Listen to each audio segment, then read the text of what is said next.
Assalamu alaikum. And the topic of our today's lecture is global warming and its impact in Pakistan.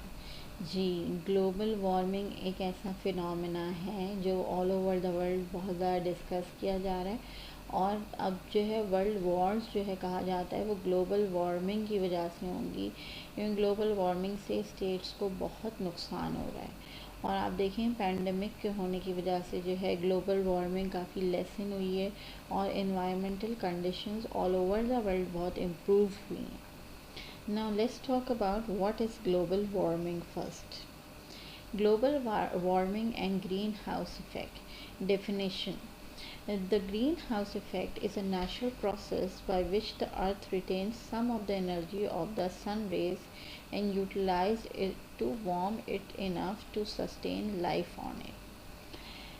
Basically green house effect एक ऐसा natural process है जिसके ज़रिए अर्थ जो है वो कुछ जो है सन की रेज जो है वो ना अपने पास जमा कर लेती है और उससे वो अपने आप को गर्म रखती है ताकि जो है वो लाइफ जो अर्थ के अंदर मौजूद है वो सस्टेन कर सके।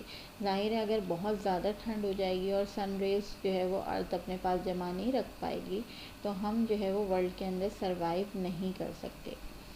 This process is mediated by the presence of certain gases in the earth surrounding। अच्छा, जो ये सन रेज जो ट्रैप हो जाती हैं वर्ल्ड के अंदर अर्थ में, ये खुद ब खुद नहीं हो जाती बल्कि जो गैसेस हैं इर्द गिर्द ग्रीन हाउस गैसेस उनके अंदर जो है ट्रैप होती हैं, जिसके ज़रिए जो है वो वर्ल्ड अपने आप को गर्म रखती है। ठीक है, और ये लेयर बना लेती हैं वर्ल्ड के अंदर, वर्ल्ड के इर्द गिर्द, that is known as green house gases GHG।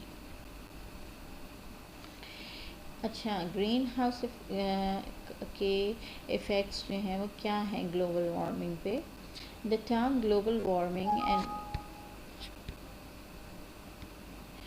enhanced greenhouse effects are synonymous with each other, यानी ये मिलती जुलती टर्म्स हैं। The human activities like burning of fossil fuel, excessive smoke discharges from factories and depletion of forest have led to an increase in the concentration of greenhouse gases। Human activities जो हम करते हैं यानी हम सब इंसान, जैसे हम चीज़ों को जलाते हैं, थैलियाँ जलाते हैं, फॉसल्स को जलाते हैं, फिर स्मोक का एक्सेसिव डिस्चार्ज होता है फैक्ट्री से, इसके अलावा दरख्त काटते हैं। तो इन सब चीज़ों से क्या होता है कि तमाम जो सन रेज़ और गर्मी है ना वो GHG के अंदर, ग्रीन हाउस गैसेस के अंदर ना बहुत ज़रूरत से ज़्यादा ही जमा हो जाती हैं। और ज़्यादातर क्या जमा होती है, कौन सी gases? Carbon dioxide, methane and nitrous oxide. ये सब ना आउटर एटमॉस्फेयर में जमा हो जाती हैं और इससे क्या होता है कि जो एक नॉर्मल हीट चाहिए अर्थ को वार्म रखने के लिए वो एक्सेसिव हो जाती है, यानी ज़्यादा बड़ी तादाद में हो जाती है, जिसकी वजह से जो है अर्थ का टेम्परेचर बढ़ जाता है। आप देखें हम कराची में रहते हैं, कराची में क्या पहले इतनी गर्मियाँ पड़ती थी? नहीं। हम लोग अब बहुत ज़्यादा गर्मी और हीट स्ट्रोक का शिकार हैं। उसकी वजह ग्रीन हाउस गैसेस के अंदर एक्सेसिव एनर्जी और हीट का ट्रैप होना है। और इससे जो है ओवरऑल टेम्परेचर ऑफ अर्थ जो है वो इंक्रीज़ हो जाता है।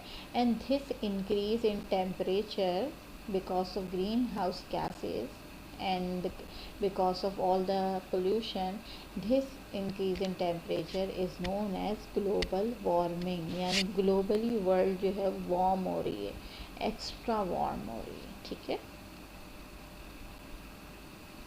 What are the effects of global warming on the world's climate?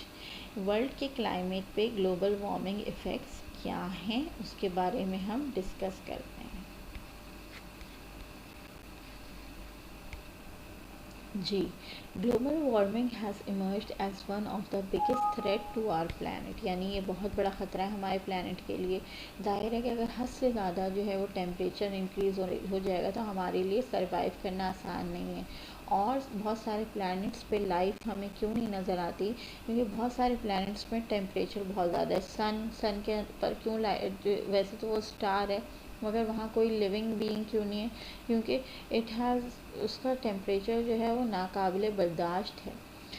अच्छा, ये प्रूव हो चुका है कि जो है हमारे जो एनर्जी बढ़नी चाहिए और अर्थ का टेम्परेचर बढ़ना चाहिए, वो बहुत ज़्यादा बड़ी जो है वो तादाद में इंक्रीज़ हो रहा है, जो हमें नुकसान पहुंचा रहा है। This has resulted in devastating disruption of the earth's climatic process. जी, डिवास्टेटिंग अर्थ्स क्लाइमेटिक प्रोसेस है, यानी अर्थ का टेम्परेचर बहुत ज़्यादा बढ़ रहा है।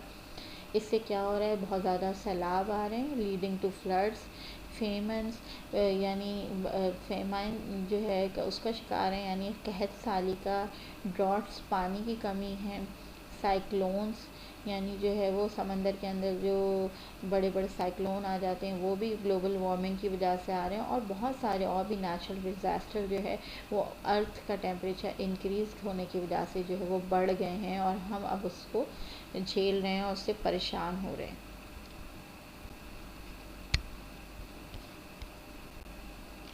Let's talk about impacts on environment of global warming, extremities in weather और impact on water reservoirs। ठीक है, कि क्या ग्लोबल वार्मिंग के असरात पड़ते हैं इन्वायरमेंट में। सबसे पहले इन्वायरमेंट के ऊपर असरात जो पड़ेंगे वो श्रिंकिंग हैबिटेट्स, यानी फॉरेस्ट, क्योंकि हम काट रहे हैं बहुत ज़्यादा, तो ग्लोबल वार्मिंग की वजह से अब फॉरेस्ट में आग भी बहुत ज़्यादा लग जाती है और वो तबाह हो जाते हैं। इसके अलावा डेसर्टिफिकेशन, यानी डेजर्ट्स जो है वो भी ख़त्म होते जा रहे हैं, और ज़्यादा से ज़्यादा डेजर्ट्स बढ़ते जा रहे हैं, बल्कि डेजर्ट ज़्यादा से ज़्यादा बढ़ रहे हैं, बड़ी तादाद में हो रहे हैं। डेजर्ट के ऊपर तो लाइफ नहीं सर्वाइव कर सकती, बहुत मुश्किल है सर्वाइव करना। डैमेज टू एक्वाटिक्स इकोसिस्टम, जो समंदर के अंदर रहने वाले जो स्पीशीज़ हैं वो भी ख़त्म होते जा रहे हैं ड्यू टू ग्लोबल वार्मिंग, क्योंकि पानी का टेम्परेचर बढ़ रहा है, तो जो ऐसी स्पीशीज़ जो थोड़ी ठंडे पानी में रहना चाहती हैं वो जो है वो एक्सटिंक्ट होती जा रही हैं। Upward migration of plant and animal species. जी, प्लांट एंड एनिमल स्पीशीज़ जो है जो ठंडे इलाकों की हैं वो फर्दर कोशिश कर रही हैं कि आगे से आगे जाएं, ताकि जो है वो सरवाइव कर सकें, और प्लांट और स्पीशीज़ भी काफ़ी तादाद में जो है वो ख़त्म होते जा रहे हैं। इसके अलावा सीजन्स ऑफ प्लांट्स, ठीक है, यानी चेंज इन ग्रोइंग सीज़न, यानी हम जिन औकात में या जिन सीज़न के अंदर जो प्लांट्स ग्रो करते हैं उसमें भी चेंजेस आ गए हैं अब, और जो है अब जो है वो ग्लोबल वार्मिंग की वजह से वेदर काफ़ी चेंज हो गया है। वेदर के अंदर क्या एक्सट्रीमिटीज़ आ गई हैं, साइक्लोन बढ़ गए हैं, हरिकेन्स बहुत ज़्यादा आने लगे हैं। इसके अलावा फ्लड और हैवी स्नोफॉल्स हम देख रहे हैं, वो भी ग्लोबल वार्मिंग की वजह से हैं। सीवियर ड्रॉट्स, यानी पानी की शिद्दत से कमी और कहत साली बढ़ती जा रही है। Long summers and short winters, गर्मियाँ लंबी होती जा रही हैं और विंटर्स जो हैं वो शॉर्ट हो गई हैं। तो ये जो है वो वेदर चेंजेस आए हैं ग्लोबल वार्मिंग की वजह से।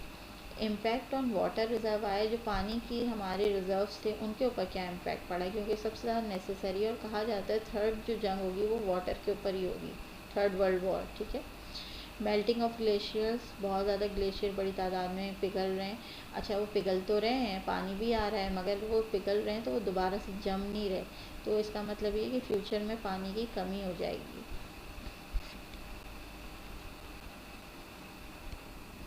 अच्छा, जब ग्लेशियर्स ख़त्म होते जा रहे हैं तो फ्रेश वाटर की सप्लाई भी जो है वो कम हो गई है। इसके अलावा जो है ये तमाम पानी जो है वो समंदर में जा रहा है, और सी लेवल्स बहुत बढ़ गए, तो इससे सैलाब आ सकते हैं, सुनामी टाइप। ठीक है, increase water loss from reservoir due to dryness. अच्छा, जब गर्मी ज़्यादा बढ़ जाती है तो जो वाटर रिजर्वायर्स हैं वो भी सूख जाते हैं, तो इससे भी जो है वो वाटर का बहुत लॉस हो रहा है, क्योंकि बारिशें इतनी होती नहीं है, गर्मी बहुत शदीद पड़ती है, और फिर पानी की कमी हो जाती है ओवरऑल, जिसका हम भी पाकिस्तान बहुत ज़्यादा शिकार है। तो ये तीन मेन इम्पैक्ट अभी फ़िलहाल हम देखते हैं जो ग्लोबल वार्मिंग के हमें नज़र आते हैं, और इन तीनों से ही डील करना है, और हमें कुछ इनिशिएटिव्स लेने पड़ेंगे ताकि जो है हम इन प्रॉब्लम से बाहर आ सकें।